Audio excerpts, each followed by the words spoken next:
Nathan, and welcome to my presentation about how schizophrenia affects the brain. So first off, what is schizophrenia? Schizophrenia is a mental disorder characterized by disturbances in thought, emotion, and behavior. So the way people behave can sometimes be different from how others act, and also the way they process emotions can be different, and their thoughts are usually unusual and bizarre. So schizophrenia is caused by an impaired communication between different areas of the brain as well as a chemical imbalance. Only about 0.7% of the population are diagnosed with illness, making it one of the rarest mental disorders that we know of. There are many different symptoms of schizophrenia, split into two categories, negative and positive symptoms. And the positive symptoms are delusions, hallucinations, and as well, and the negative symptoms are symptoms such as lack of motivation and lack of pleasure. Delusions are basically when someone has a false belief and they believe in things that aren't real, and hallucinations are when people sense things such as like hear and smell things that aren't there. So as far as the anatomy behind schizophrenia, it's important to note that there's an increase in the size of the ventricles in the brain of those with schizophrenia, which leads to reduced brain tissue volume. There's also a decreased amount of gray matter in the brain, which leads to reduced brain volume as well.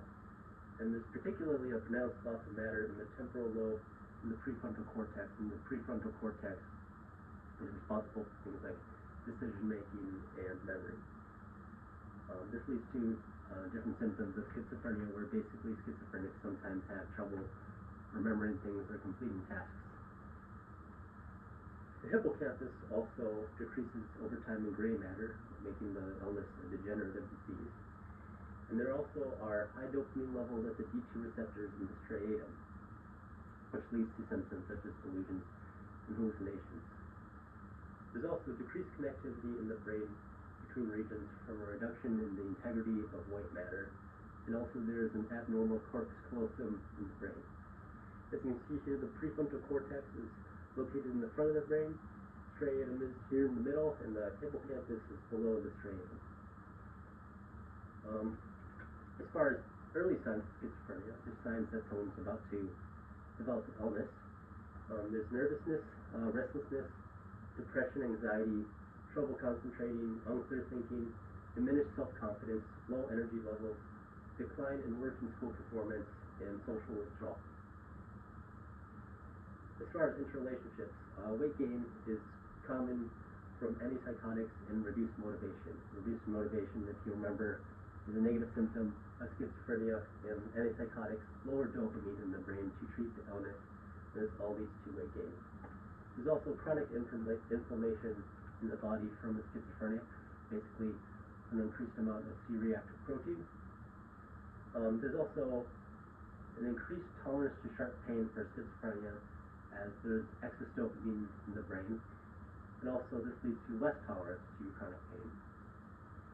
So schizophrenia can also affect the sleep quality of those suffering from it, because schizophrenia can disrupt sleep through delusions and hallucinations, making it difficult to get a full night's rest. As far as medical relevance, schizophrenia can lead to many things, and schizophrenia puts people at risk of many difficult things, such as substance abuse, suicide, homelessness, and heart disease. Heart disease is caused by the antipsychotics and their side effects, as well as the lack of motivation and sedentary lifestyles that are commonly associated with the disorder. Tardive dyskinesia can also be a side effect from the antipsychotics. Some antipsychotic examples are risperidone, Vraylar, Caplyta, Seroquel, Rexulti, and Abilify. And all this can also lead to a decreased life expectancy for a schizophrenic, as a schizophrenic tends to live 10 to 20 years less than the average person. Schizophrenia can be a difficult, debilitating mental illness to deal with. It's very interesting to learn about it, but it's a highly treatable condition, and people can live a completely normal life with it if treated properly. Thank you.